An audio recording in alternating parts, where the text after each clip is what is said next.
Welcome to the Future Christian Podcast, your source for insights and ideas on how to lead your church into the 21st century.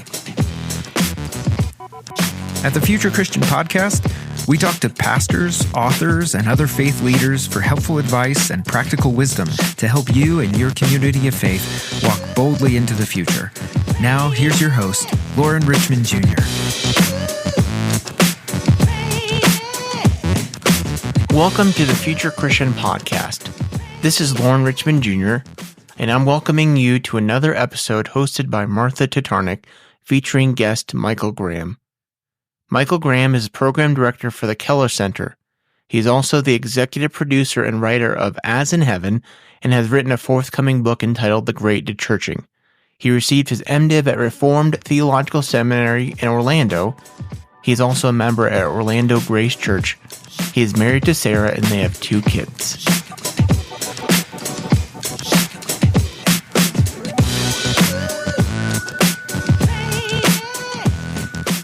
Welcome to the Future Christian Podcast. I am your guest host this week, Martha Tatarnic, and with me today is Michael Graham, who is co-author of the book, The Great Dechurching.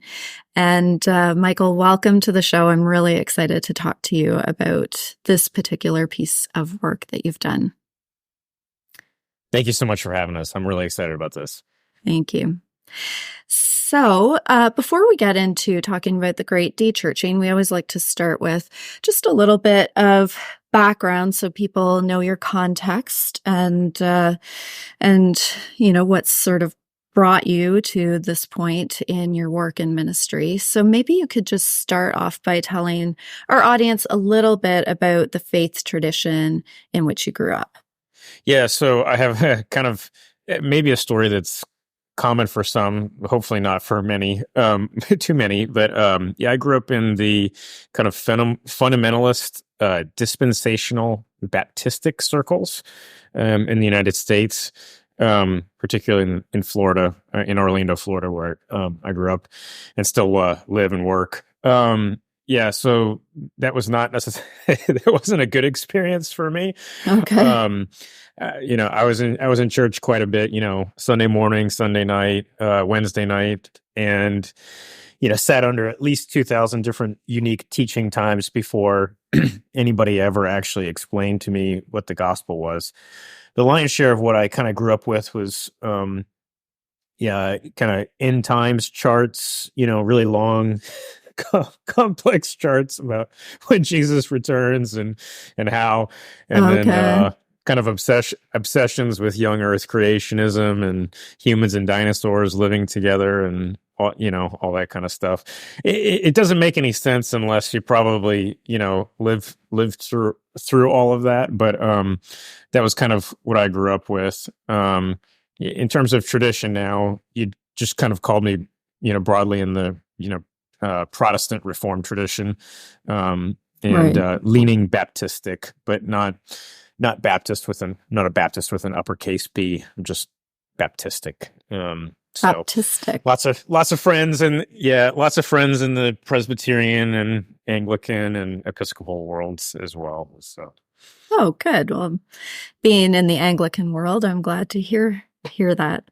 So, yeah, you kind of reference that maybe that tradition didn't make a ton of sense to you either, even though you grew up in it. How is that sort of different from the tradition that you serve in now? Well, I think there's just clarity on what the gospel is and things that are in the center, and then things that are secondary and tertiary and beyond that. So just having, you know, clarity on those things is helpful, and, you know, kind of balance between the life of the mind, the life of the heart, and the kind of outward movement of the gospel and its implications. All of those things is just a lot more helpful. Because what I grew up with was just pretty much the primary tactic for Christianity was one of culture war, and so I don't think that is a good strategy moving forward. So, yeah. So, I realize this can be a bit of a loaded question, but what's sort of the Coles notes of getting from A to B? Like where did what were sort of the touchstones in getting to the place that you're in now? Yeah, the big pieces for me were getting into the Bible. So particularly an inductive Bible study, a year-long inductive Bible study in the book of Galatians. So that's when the gospel first became clear to me. Was kind of going through that book in a year-long fashion, verse by verse, thought for thought. So, from there, it was just, I think, just healthy discipleship, slowly and surely. And then getting out of the kind of churches that I grew up in and into just healthier churches. So I had a background with Campus Crusade for Christ. So I've, worked with traditions, kind of all over the map there, and was at a free church for undergrad, a non-denominational church in high school, and, Reformed Baptist Church currently. Have worked in the have worked in a Presbyterian church, and now work for the Keller Center for Cultural Apologetics, which is, obviously interdenominational underneath the Gospel Coalition. So, just work on a daily basis with people across a pretty wide swath of traditions. So Yeah, I like that's that. Feel comfortable wonderful. with that. Yeah, it's so important, and I think that comfort across traditions is very evident in the great de-churching, the writing that you've just done. And it's interesting, even hearing you just like name those Coles notes, because in a lot of ways, I think we could not have grown up in more different Christian contexts. I, totally grew up in the mainline liberal church. And yet I would say, I had a similar kind of spiritual shift, awakening, conversion in like at a particular stage in my life, just getting into the Bible and having to really consider for myself what this means to me. I sort of describe it as a falling in love, like falling in love with Jesus. But, I think regardless of the traditions that we grow up in, we kind of need to come to that stage. So, is there a spiritual practice that you've developed that you have found particularly meaningful on your journey? Yeah, I think there's a couple key things for me. Obviously, cultivating a healthy devotional life in God's Word and in prayer are obviously key and central. I think also just having a couple very deep friendships has been helpful for me. And I think just, the regular diet of, being a regular, a regular church member. I found myself for the first time in, 15 years of not being in an actual pastoral call. So I'm just a regular church member with no real title besides like children's ministry volunteer. So I think that those things are important too. I think it's important for, I've also found a lot of spiritual vitality in making sure I have, maintain, and grow many relationships with people who don't know Jesus yet. I think I derive a lot of spiritual life and energy from having calm, empathetic conversations with people who either used to know Jesus or don't know Jesus yet.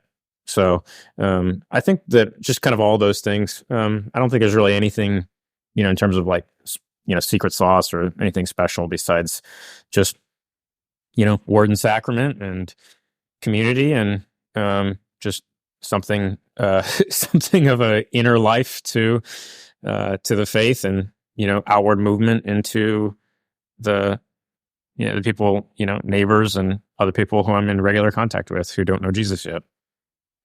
Yeah, I appreciate your naming that as a spiritual practice, because I think that is a really important part of spiritual health, and keeping grounded in a respectful and open and listening posture to the world around us. I think that's really important. I'm also quite intrigued, as somebody who has been in pastoral leadership for most of my adult life. I am intrigued by the difference of that spiritual discipline of being just part of a congregation rather than leading it like that. How long have you been out of a pastoral call? Yeah, a little over a year. I had another season in my life of about 4 years of that, where I was in a different career for about 4 years. So I'm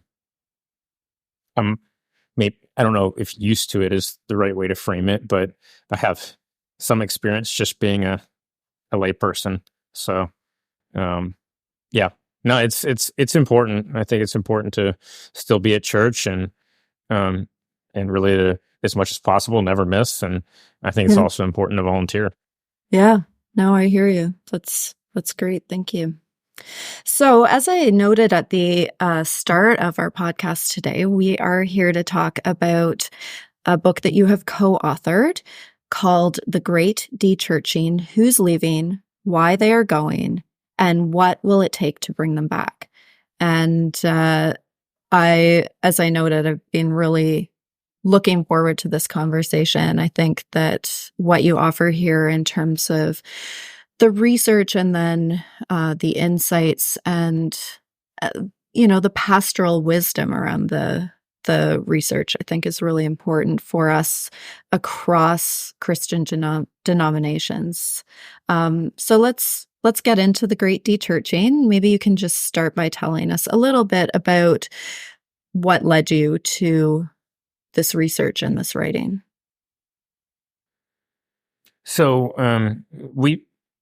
Jim Davis, my co-author, and I, and he is the teaching pastor at our church, Orlando Grace Church, and I hired him as the executive pastor at the time, and we'd run across some data that had said that 43% of our context had de-churched, and we were familiar with the term, and but we were really surprised at the size of that, because our city at the time was around the same percent evangelical as Seattle and New York City. And we were just kind of a little bit dumbfounded at that, because the city doesn't feel as, maybe spiritually malnourished as Seattle or New York City. And it just kind of dawned on us of oh, those are unchurched contexts. We're a de-churched context.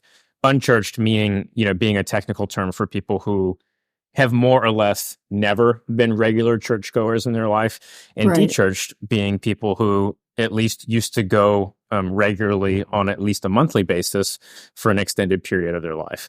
And so just kind of pinpointing that our city was very much a de-churched context was important to us. So we started to try to digest everything that we could find on, okay, well, why have people de-churched? And sadly, what we learned was there wasn't really much out there on this.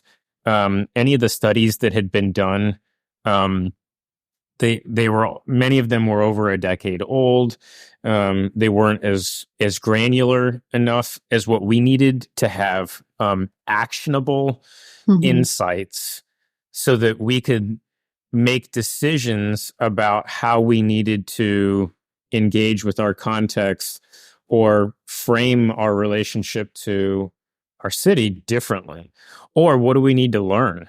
And so there just wasn't much actionable information. So Jim and I are just kind of naturally curious people as well.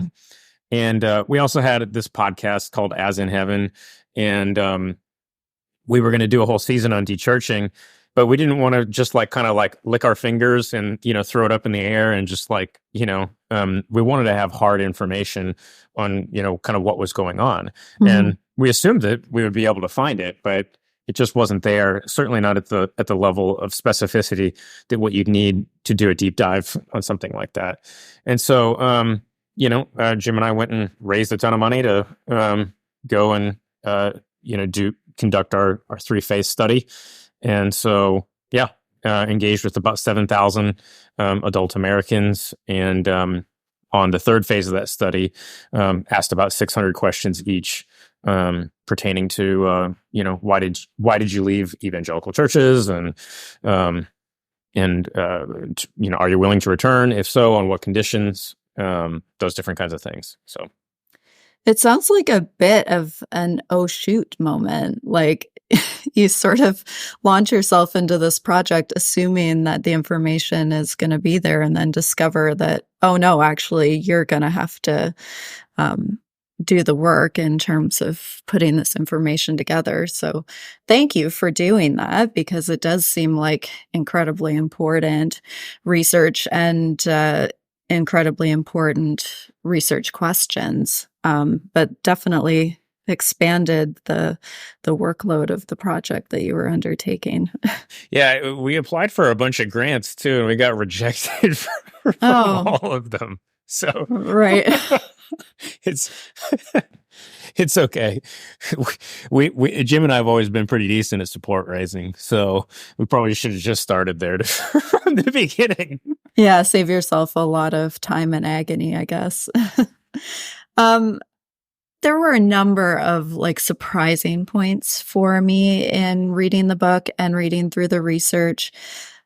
I think maybe one of the things that I found most surprising and interesting was the connection between your research and what I would say is the American dream.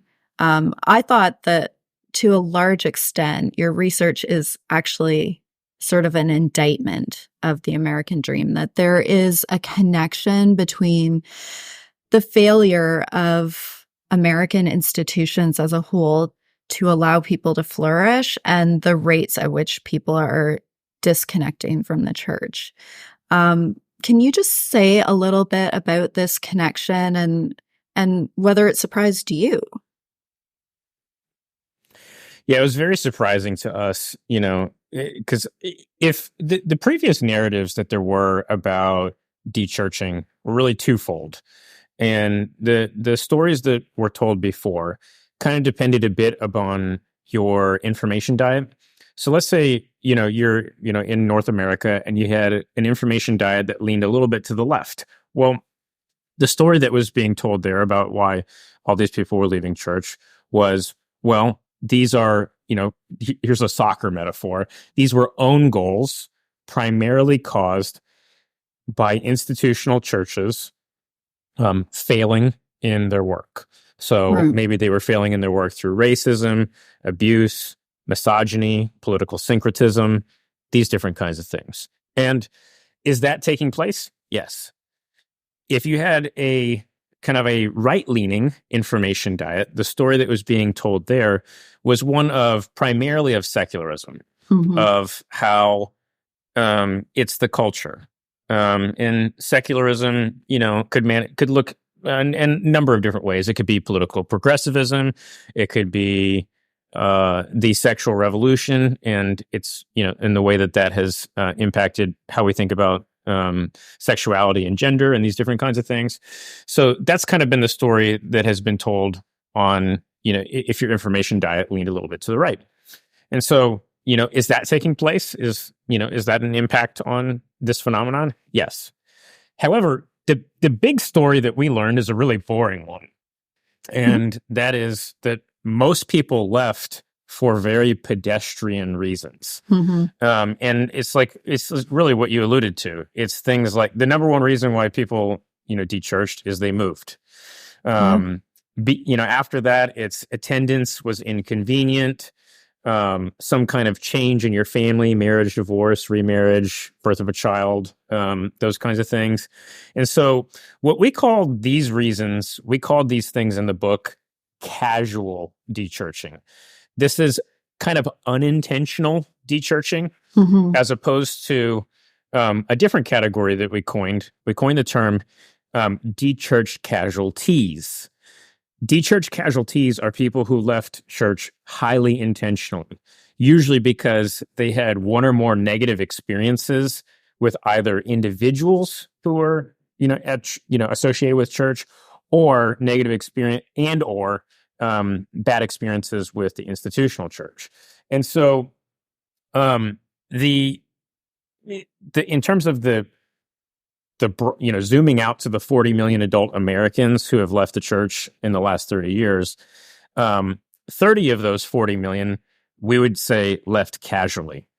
And about 10 million are dechurched casualties. Okay. That really surprised us. We would have thought that the split on that would probably have been more flip-flopped based on, just kind of our own assumptions kind of moving in.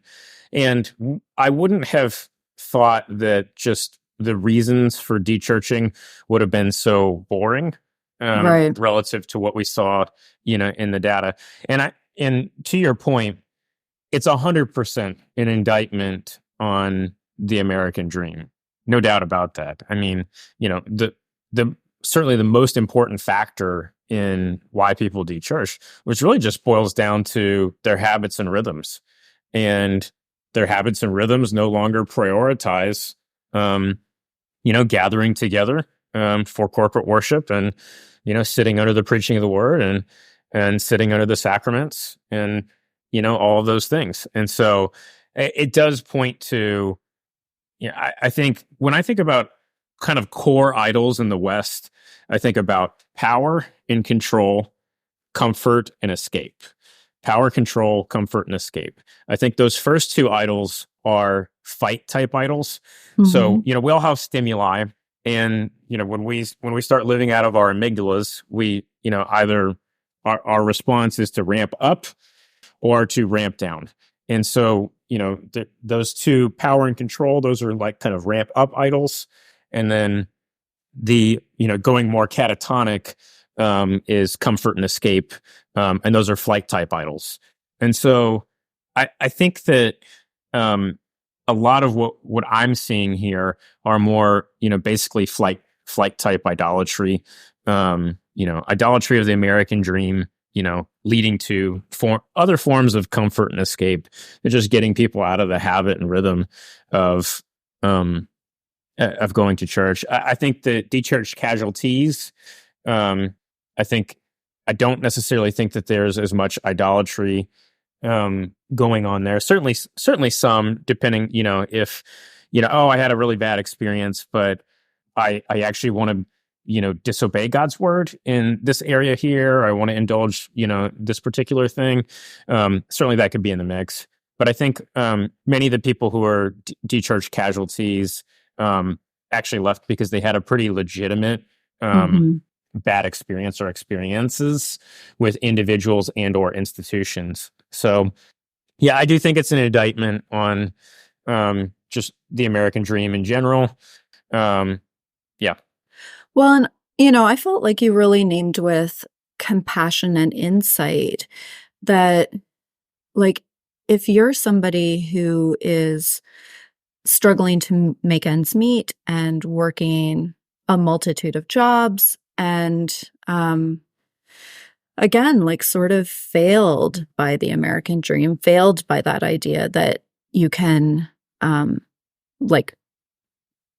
get this really great lifestyle if you just apply yourself and work hard enough.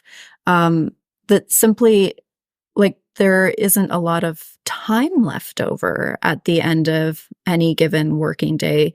And often not on weekends if you're working shift work and that kind of thing, in order to make room for the patterns of corporate gathering and being part of a community. That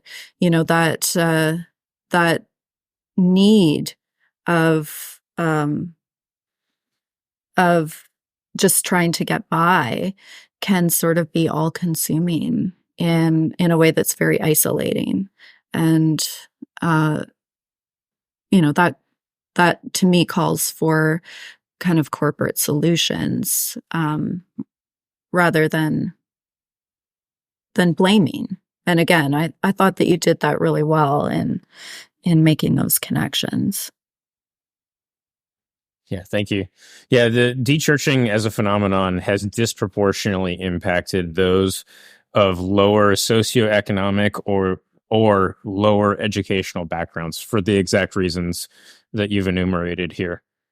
Yeah, and that's sort of another one of those surprises that I think flies in the face of a lot of what we hear. Like and you kind of named this, that we can sort of assume that the more education that you have, the more critical you're going to be of religious narratives. But that's not what the research showed at all.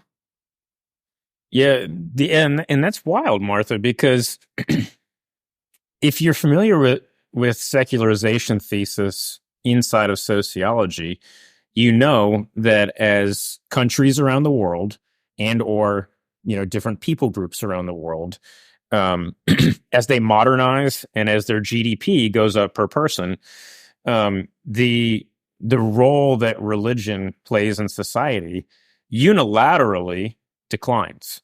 Right. The countries that are, and the converse is also true. So the United States, even Canada, that's true, in terms of secularization thesis. The United States is this bizarre outlier that is still relatively religious, despite being, very highly developed economically, GDP wise.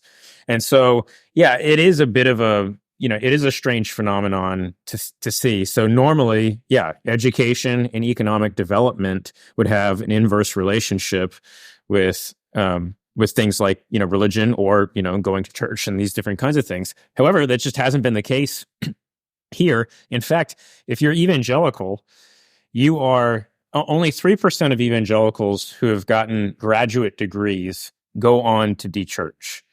And that's 1/8 the rate of those who even just have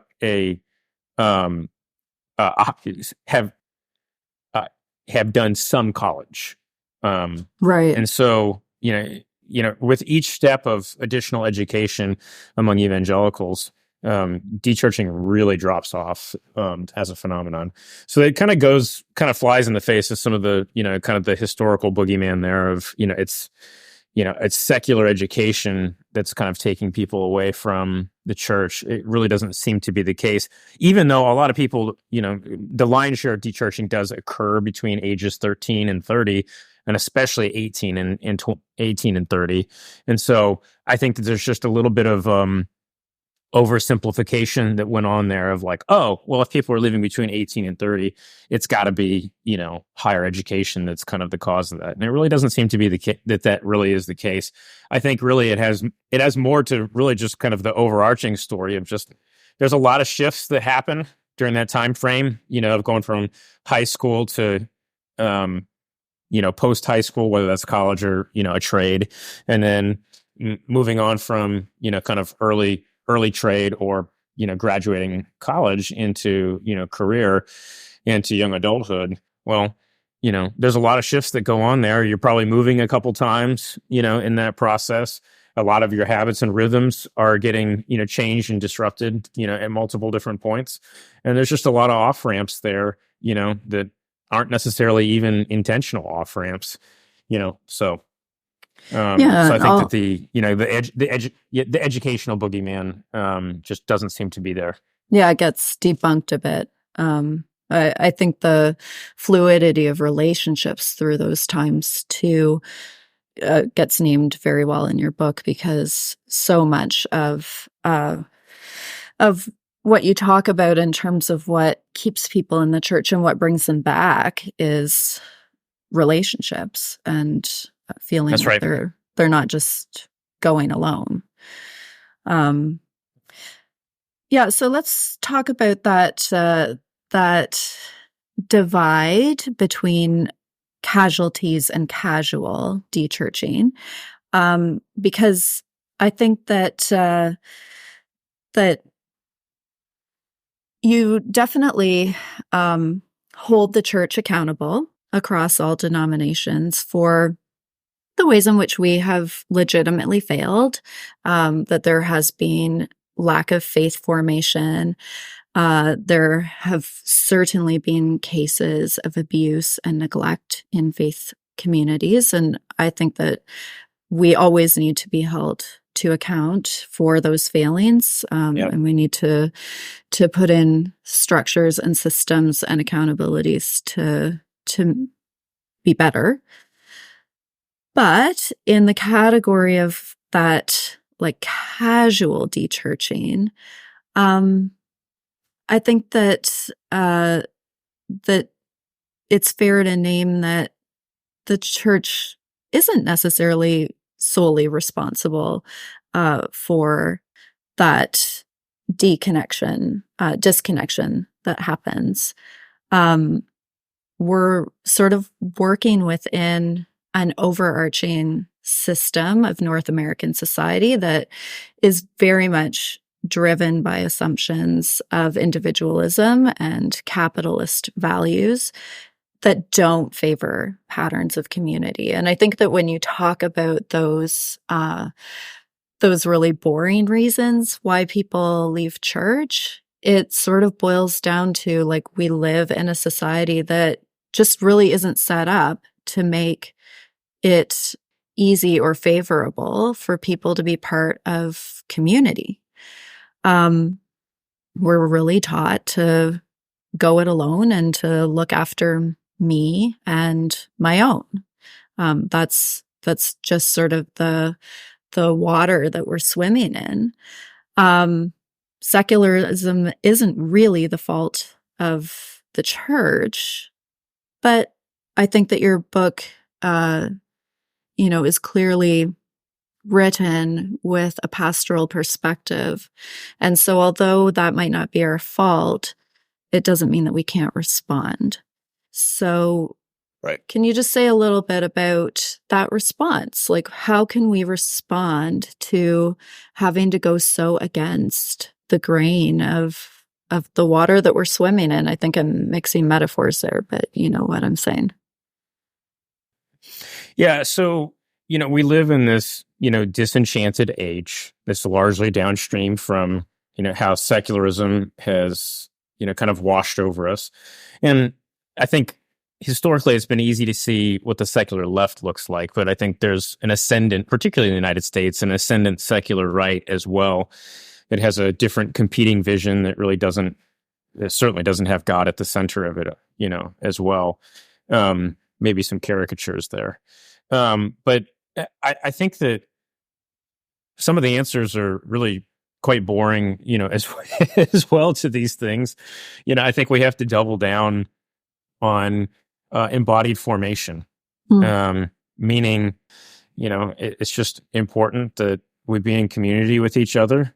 It's important that we also build thicker institutions. I think that our churches also need to be able to emphasize that we serve, the gospel of Jesus Christ and the kingdom of God, for which it serves, is something that's not just true, but it's also good and it's beautiful. When I think about the 20th century, I think a lot of the focus there, particularly in terms of apologetics and defenses of the Christian faith, most of those things were centered around questions of whether or not Jesus or his gospel was true, or is the Bible true? And those are good questions to ask. Those are good questions to bring answers to. I think there's good and satisfying reasons for all of those things. But I think in the 21st century, in our kind of age of disenchantment, our secular age, to borrow from Charles Taylor, the questions are more: is Jesus good? And does he have a beautiful vision for the world? And so I think we have to bring satisfactory answers on, is Jesus, is he good for me? And is his vision for the world, is it more beautiful than, the secular vision, that I have, whether that's a secular left vision or a secular right vision. And so I think that building thicker institutions that, that emphasize, truth, goodness, and beauty, and we do that in a variety of environments, whether that, that's certainly at a minimum, it's corporate worship, but also having opportunities for formation of the mind through Christian education, formation of the heart, things like community groups and, various different spiritual disciplines, and then having outward movement as well, in being equipped on what it looks like to relate to our context in ways that are comprehensible and compelling. And so I think those are, some of the, and I think we have to also build resilience on the individual and institutional levels, in refusing to get slotted into the various binaries that culture wants to kind of foist upon us. And so I think the simplest of those to explain, it would be political binaries. We don't, I don't serve, the kingdom of America or just the Western civilization. I serve the kingdom of God. And so at points, there'll be places where that vision of, kingdom ethics looks more consonant with one political party or the other on this subject or that subject, but there's no monopoly that's there, with respect to those things, the way that those things exist today. And so I think we have to be, and that's not a fun place to be, when you find yourself in a place of prophetic critique of in multiple different directions at the same time. But I think that this is something that we have to embrace. One, because how dare we ever put ourselves above the Bible? And two, how dare we put ourselves above the kingdom of God? We have to serve him. And so, will there be points where, there's more friction, and some places where there's less friction with culture in one way or culture in a different way? Sure.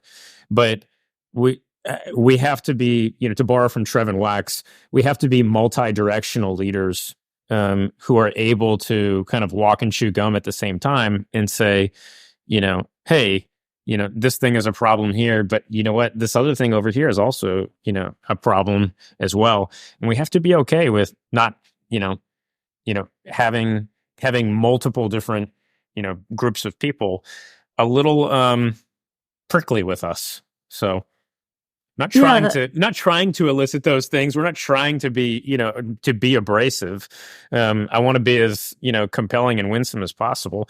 But, we also have, ethics and such to uphold. And there's a vision for human flourishing that's there in the text. And, we want other people to experience that, that human flourishing. And we believe that there's also common good, found in, in these ways of, following the Jesus path. Yeah, so I have a couple of follow-up questions immediately to what you've just shared here. First of all, I do have to ask, and I'm Canadian, so I look at American culture from an outside perspective.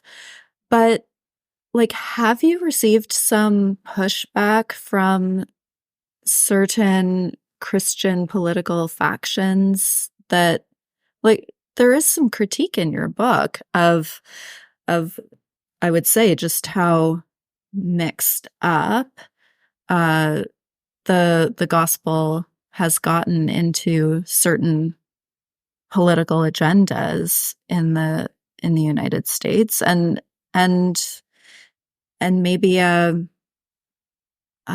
stance that can be on the more aggressive, non-listening side of things in those agendas. What's the pushback mean from what you share in this book? I would have thought that we would have gotten more pushback in this because, we were certainly, critical of things like racism, abuse, misogyny, and political syncretism, particularly political syncretism of a Christian nationalist bent. And I think one of the bigger surprises in the book was that people are de-churching faster on what we call the secular right than they are the secular left. Now, some of that might be that, it looks like a lot of the de-churching that happened in the 90s, 80s, and the aughts look to be more on the secular left. And so maybe there's just less people on the secular left who are still in church. Okay. But we've been pretty critical as well of, it's like if you look at the chapters on, the de-churching that's taken place out of mainline and Roman Catholic context, I mean, the data was really brutal there. I mean, the view of the Bible among de-churched mainliners and de-churched Roman Catholics was abysmal. I mean, terrible. Like the view of the Bible was even lower than some of the worst, some of the most biblically illiterate. I mean, look, the cultural Christians, this is about 8 million people who left evangelical churches, and of whom these people, only 1% of them said that Jesus was the Son of God. That group had a higher view of the Bible than, on average, than the people who were who left mainline or Roman Catholic traditions. So I think in some ways, I don't know, maybe, but then again, it's not like there's been many people who have been, on the hard right and hard left who have, read the book and or reached out, to talk. So we haven't really received too much pushback to that end. Maybe it's just because we're equal opportunity offenders. But I mean, then again, it's just like, well, it's data, right? And so, like, what are you going to say? There's data is descriptive. And so what are you going to do? Argue with the thousands of people who, told us why they left? I mean, I think where people might take, a different approach or might have more critique would be in like, okay, in light of this descriptive, things that you see, like they might take some issues with the prescriptions of what to do in light of that. But those have been pretty mild. Well, and like you say, maybe there is a self-selection that happens in reading the book in the first place. Like you have to have a certain level of curiosity and openness to read the book in the first place. So that's good. I'm glad that you haven't had that pushback. I was definitely curious about that. So let's follow up on the beauty piece. I love that question, as being a central question around belief. Is what Jesus has to offer as a vision for the world. Is it beautiful?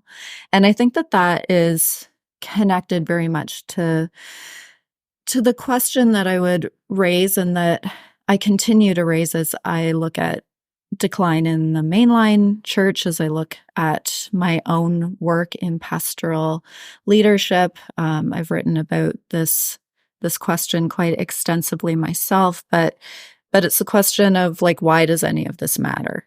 Like if the churches collapse, so what?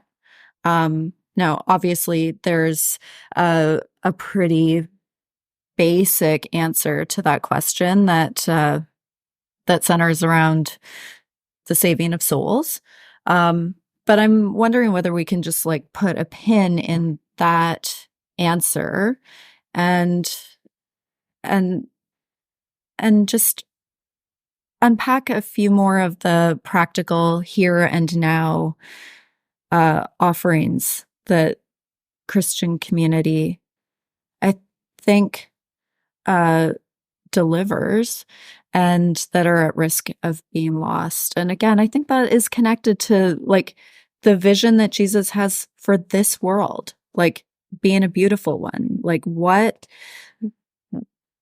does it matter that the Christian community continues for the sake of the here and now?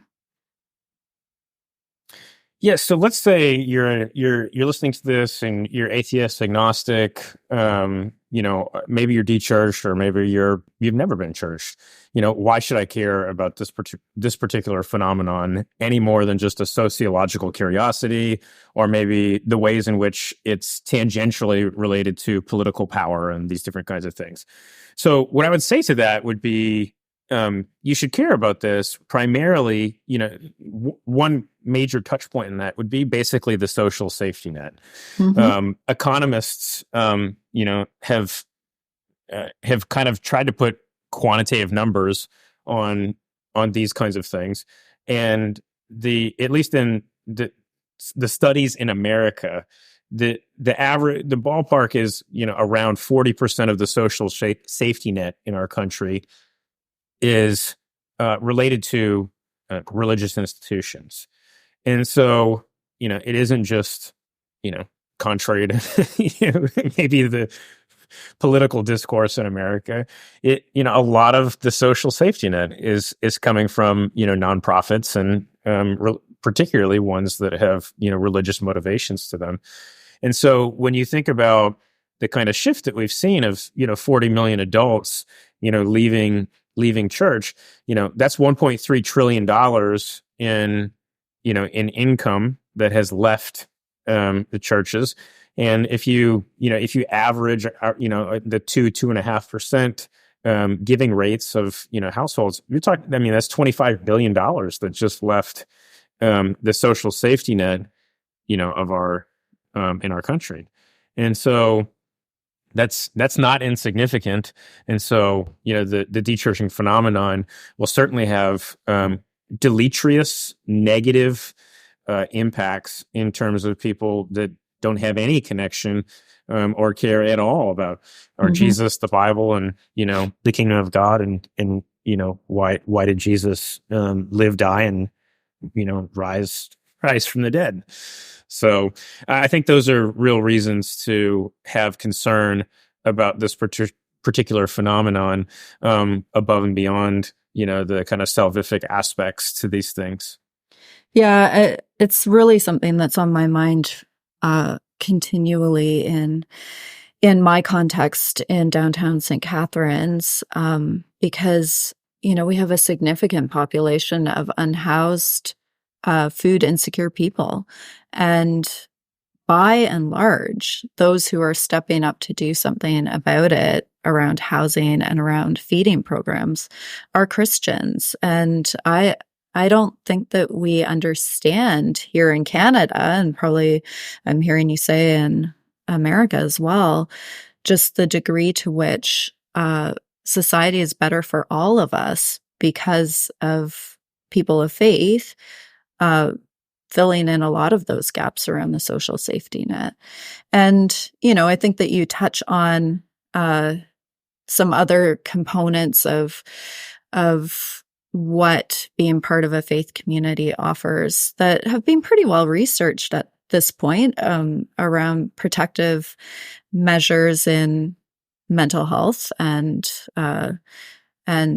raising young people. And it's not that it's a fail-safe program for, never suffering from depression or addiction or what have you, but there are like researchable protective components for our health and well-being in terms of being part of communities of faith.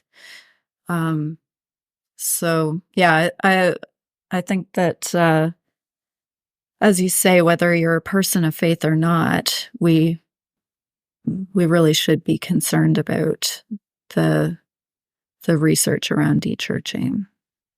Yeah, the erosion of mental health should be a problem, that anybody should be concerned about. And Tyler Vanderweel's research at Harvard on people who attend religious worship services on a weekly basis is fabulous. I mean, we're talking multiple decades worth of research, on this. Clear physiological and cognitive and mental benefits from weekly religious attendance. Mm-hmm. Yeah, absolutely. Okay, so another point of challenge that I found in the book was your thoughts on online worship and live streaming of services. So you say pretty clearly, no holds bar, that live streaming of services and online worship can actually be a factor in encouraging de-churching. Now, in the church that I serve, we began live streaming a number of years before the pandemic because we found that it was a way of people staying connected when they were away or when they were sick. It was also a way for people to come in the doors before they came in the doors. So we would get, a lot of people checking us out online to see whether it was a place that they wanted to then check out. So it would be pretty hard for us to suspend the live stream ministry. It has served our church very well. And yet, as you say, it can also be a factor in why people are opting out of actually being part of community. Yeah, and this is where probably Jim and I have maybe, he probably feels a little bit stronger about not caring for live stream than maybe where I would be personally. I would say this, can live stream, expand the reach of a local church? Yes. Can it minister to people who are in more edge case situations, say shut-ins or other people who just for a variety of reasons just physically can't get to church? Yes, it can. Here's what I would say. What is lost, and it's not nothing, okay? What is lost by maybe ending the live part of that thing, okay? What we have done is, our church services are available later on in the week online and posted to the same kind of, social channels and the like. And so if people want, if you want the benefit of that kind of reach and those different kinds of things, then those things are there. But we really want to encourage people to be, to be in the flesh. When you think about the 59 one another's in the New Testament, you can't do over half of them without being in person. And you can't participate in any of the sacraments without being in person. I'll sound more fundamentalist here, but it's like, you're kidding yourself if you think that you've gone to church by sitting in front of a screen, because you can't participate in the sacraments. If someone's being baptized, you need to be there.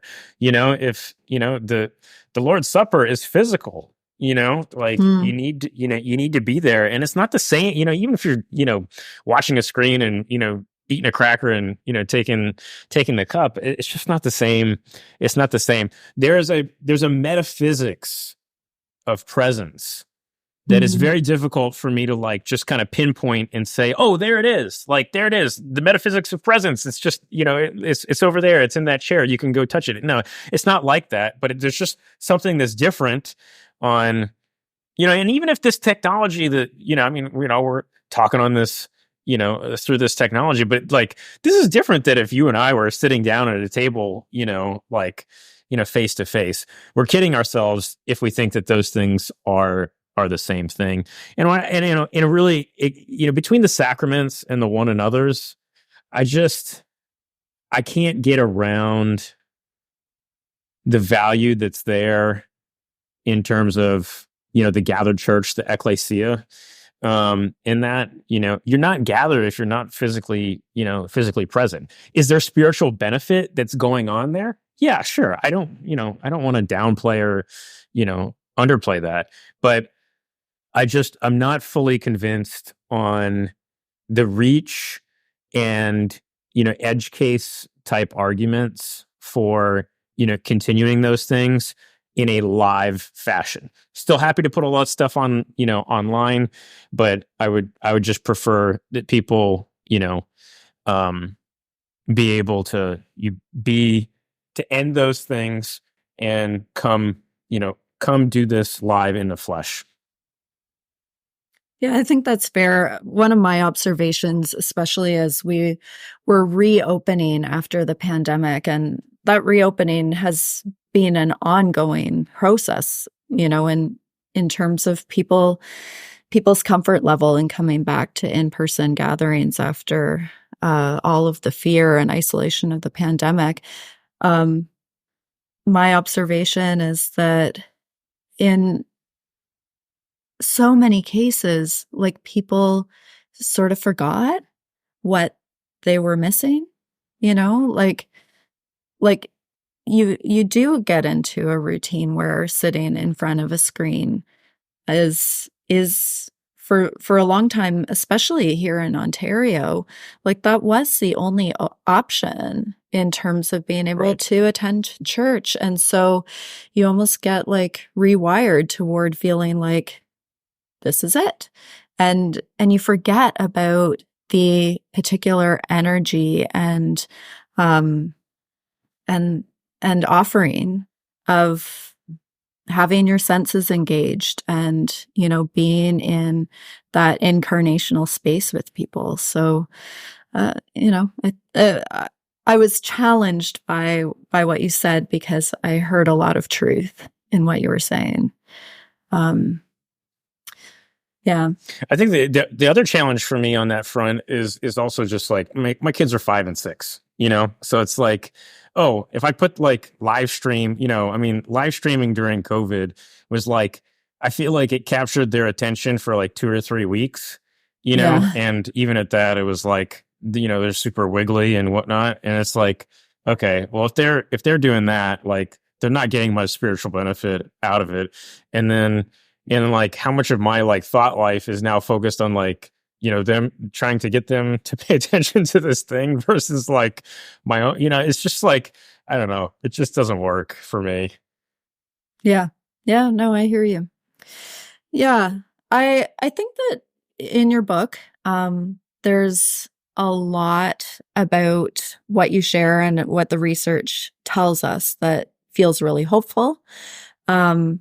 I think it's really hopeful and important for us to know that for like a majority of de-churched people, there is not only a willingness to come back to church, but even like the intention to come back to church, and I think that is kind of connected to the boring reasons why people leave church. Like, they don't necessarily see themselves as leaving church. They see themselves as intending to come back. So there's lots about the book that's super hopeful. The book can also feel a little overwhelming, because we are working against the grain of just sort of the basic assumptions out there of how society works and, what we're here to do. And, in breaking down the reasons why people de-church, you also offer a variety of strategies in terms of how to re-engage people. And most of those strategies are just heavily based in like case by case, person by person relationship, which is important. It's a lot of work. It's a lot of work. And I think that a lot of us who are in pastoral ministry can feel like we have heavy workloads. We're trying to juggle a lot of balls in the air at any particular point. And it doesn't always feel like we have sort of a lot of space left over for taking on new challenges and the legitimate hard work that it takes to re-engage people who have left the church. So I had to keep reminding myself as I was reading the book that this has to be a whole body of Christ kind of project. It can't just fall to pastors. It has to fall to the entire church community. And I also appreciated that you named that we need to work across denominations in re-engaging de-church people, that we need to like an ecumenical approach. We can't in any way think that we're in this by ourselves. And I don't think any of us can afford to get like a Messiah complex about any of this, that, we're personally responsible for reversing these trends. What would be some words of encouragement you might want to offer pastors and leaders in the church in the work of re-engaging? Well, the biggest good news in all the research that we did is over half the people who left evangelical churches are willing to return today. And so, I mean, that blew my mind. And in the book, we go in tremendous detail in this in terms of like 4 different profiles of people who left evangelical churches, and then a mainline profile, and then a Roman Catholic profile. And, consider, one of those 4 profiles was, entirely non-white, is the BIPOC group, Black, Indigenous, Persons of Color. This group of people has been out of church for 25 years. And 2/3 of them said that they would be willing to go back to church right now. I mean, that blows my mind that you would have a habit that you haven't had in 25 years and you're willing to just do it now. I mean, so I just think that I think going into this project, Jim and I kind of assumed that having a conversation where maybe that involved inviting somebody to church might be a relationship ending conversation. And what we learned through this study is that's just a myth. Like for most people, it's not going to be that conversation is not going to be a relationship ending conversation. So if you're listening to this, I just want to embolden you with and demystify, a lot here, and say, look, God is good and he's in control. Okay. And that means that he has intentionally put a lot of people in your regular rhythms of life. And you know what? If God has put somebody in your regular rhythms of life, well, that's somebody that God just wants you to invest in. And so I found, here's something that's important to me. When I think about new relationships, I don't want a new neighbor, a new person in kind of my weekly orbit I want us to have some form of spiritual conversation relatively early on. I'm not necessarily saying in the first conversation, okay? You got to feel those things out, okay?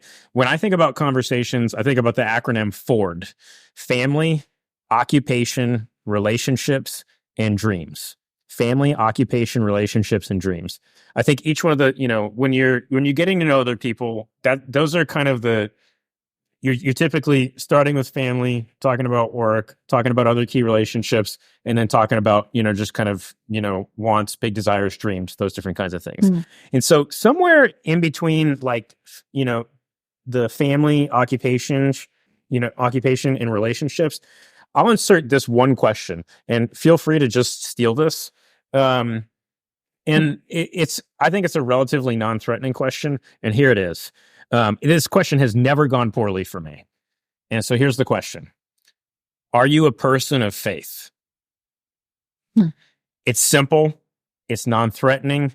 It's not religion specific. It's not even spiritual versus, religious. I mean, you could be anywhere on the map. And typically that question will surface what somebody's background is with respect to, tradition, beliefs, behavior, and belonging.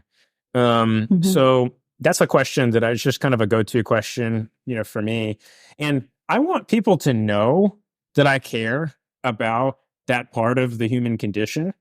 And so I don't want to wait until we're like, 5 years or 2 years or even really 2 months into, a weekly rhythm of seeing each other without just kind of throwing out that non-threatening, question. I think there's other things that we do, if you want to continue those things, further and advance, spiritual dialogue between people. I think prayer is also something that's also non-threatening and is a way to continue religious dialogue. And so that could be something as, asking the question of somebody, hey, I don't know how you feel about prayer, but is there anything, I'm a person of prayer, and is there anything that I can be, praying for you about right now? These are easy, just kind of non-threatening things to, kind of insert spiritual or religious dialogue into conversations that don't stray into culture warring or, unnecessarily divisive or abrasive things. I think also it's just like going back to the, if somebody tells you like, yeah, like, oh yeah, I'm in such and such tradition and I've done that, ever since I was this age and those different kinds of things. It's like, well, if that person's like new to the city, or maybe even not, like, of like, oh, like, well, what does that look like for you right now? Yeah. Is an easy follow-up question to that. And you can just, just kind of feel out the conversation. I mean, look, so much of like what it looks like for us to engage with de-churched persons, it just looks like embodying relational wisdom. And that really just looks like us being calm and quiet and asking good, curious questions and framing those questions in a way that are non-threatening. And so I think when we do that, there's real opportunities there. Yeah, I felt like a refrain that I kept reading throughout the book was just listen more. Like, listen more. Be quiet more, listen more. That's related to being curious and relational and respectful and caring about people as people. Just listen more. Yeah, good reminders. Okay, just one final question before we take a break and then come to our closing questions. But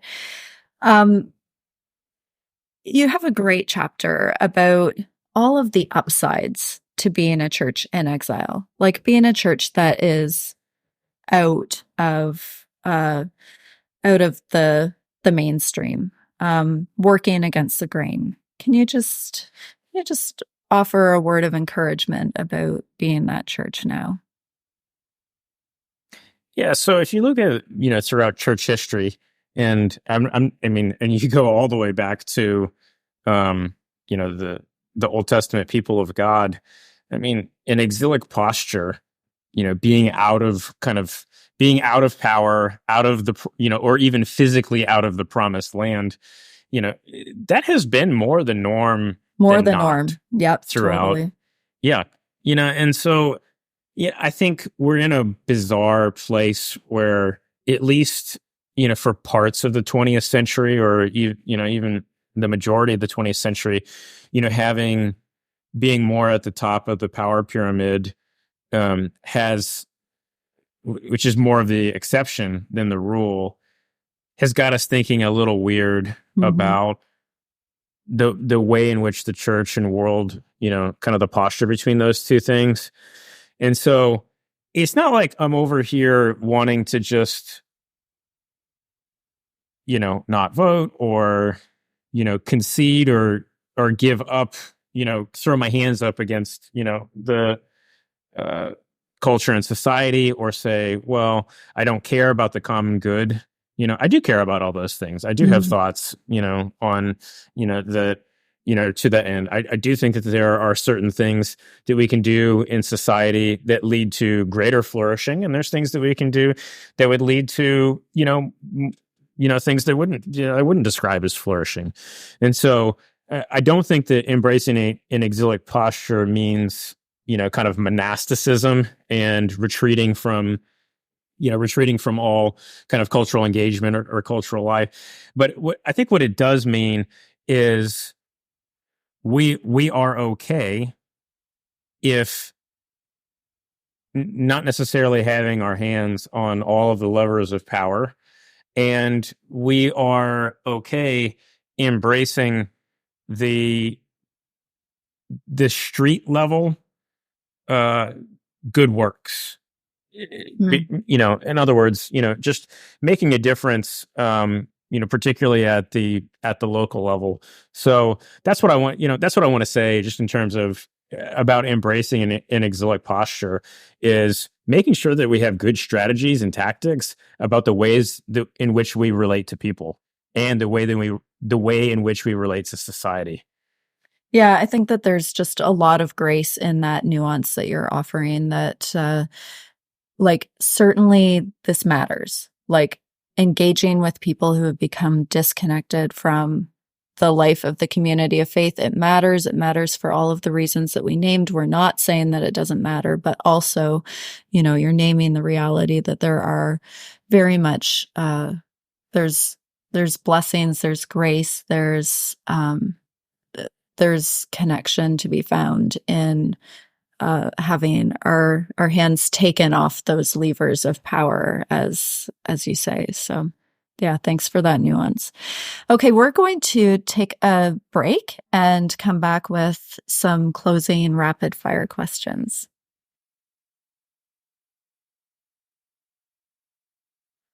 Welcome back. We are going to wrap up our conversation today with some closing questions. So, Michael, if you were Pope for a day, what would that day look like? Pope for a day. I don't even have much of a category for being Pope for a day. Maybe is there a way you can rephrase that question? Like, put it differently? Well, like if you were in charge of, what a billion Christians were going to prioritize for a day. Is that a fair reframe? Yeah. Yeah, no, that's much. Yeah, that's helpful. I would encourage people to some very simple things, and that would be God's word.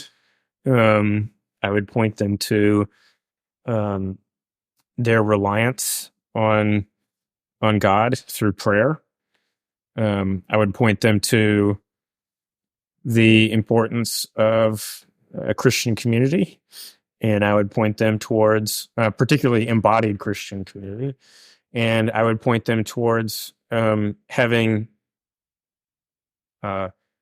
close relationships with people who don't know Jesus. I mean, nothing more complex than really that. Yeah, that sounds pretty consistent with what you talk about in the book and what we've talked about in this interview. So it tracks. That's great. Okay, if there were a theologian or historical Christian figure you would want to meet or bring back to life, have a sit down with, who would that be? Without a doubt, it would be St. Augustine. Okay. Augustine is just endlessly fascinating. I really like people who sinned spectacularly and really continue to struggle and wrestle, even in their faith journey. And so Augustine is certainly all of those things. He also, having the North African background and then the life in Italy, and at such a key time in church history, the decline of the Roman Empire and a time of decadence as well. I think that his time period is very relevant in terms of, I think that he would have some very keen insights on what it looks like to be in the late modern era, moving into highly secular and post-Christian context. So, and Augustine was just one of those people who seemed to be brilliant in the mind, but also have tremendous depth in the heart and compassion for those who, who are lost in their sin and their idols. And so Augustine would just be my clear choice. I think that, City of God and Confessions are just essential pillars for the faith. And so I have so many questions that I'd love to ask him. And yeah, he would be the primary conversation partner I would want to have. Well, I appreciate those parallels between his time and ours, and I appreciate a saint who keeps it real. So that's great. Okay, final question. What are your hopes for the future of Christianity? Well, I mean, that's an easy question. I mean, the hope for the future of Christianity is always the gospel. I mean, we know the end of the story. The kingdom of God comes, Christ returns. He establishes his kingdom where there's nothing but truth, goodness, and beauty. I mean, and the gates of hell will not prevail against any of that.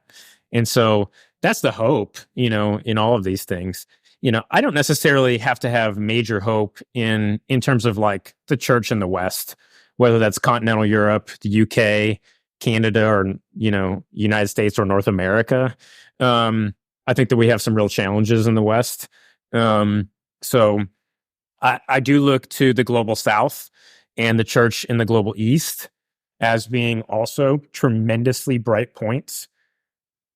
I think that the church in the global South and in the global East is uniquely positioned to take the gospel even further into, some of the most challenging parts of the gospel that are most resistant or hesitant to the gospel, particularly, what some have referred to as the 1040 window, or, the kind of Middle East, South Asia, on over through North Africa. So I think I have a lot of hope on what's occurring in Latin America, what's occurring in Africa, what's occurring in various parts of East Asia. I mean, just tremendous advance of the gospel, and people who are, who would embarrass us with the faith that they possess and their willingness to fight against sin and idols, and really take the gospel seriously. I'll say also, I'm very encouraged by, I'm an elder millennial at 41. I'm very encouraged by Gen Z. The folks, particularly the older folks in Gen Z, so those who are like in the 18 to 25-year-old, age range. I see stuff like, some of the revivals that have been kind of, washing over some of our college campuses here over the past few years. Anecdotally, just people who are in this age range who are in my life. I mean, so many of, never thought I'd say young people, but, so many of these young people they're so much further advanced than what I was at that same, time frame and age. And I'm just so encouraged by that. And it's like, I just can't wait it's like, it spurs me on to want to do better in my work so that I can, just like, people our age are being handed, have been handed institutions. I want to do the best that I can with these institutions. And I'm really looking forward to handing those institutions off to this generation that's coming behind us. And I think that there's a lot of hope and a lot of opportunity there. Yeah. Yeah. I hear you. I totally co-sign that. That's very important. Michael, where can people find out more about you? Yeah, so I work for an entity called the Keller Center for Cultural Apologetics. That's named after the late Presbyterian pastor Tim Keller, who many people know from his book Reason for God and a couple other things that he's written over the years. And so that website's thekellercenter.org. And then I'm primarily just on Twitter in terms of social media, and that's about it. And my name on there is MSG, just like monosodium glutamate, MSG Writes. So WRITES, MSG Writes. So I'm not hyper online, or I'm not like a big personality. I try to be very careful and go long periods of time between saying things or writing things. I much prefer spreadsheets to and building institutions to being any kind of public figure. So fair enough. Well, we always leave people. And I don't know if I'll ever write again either.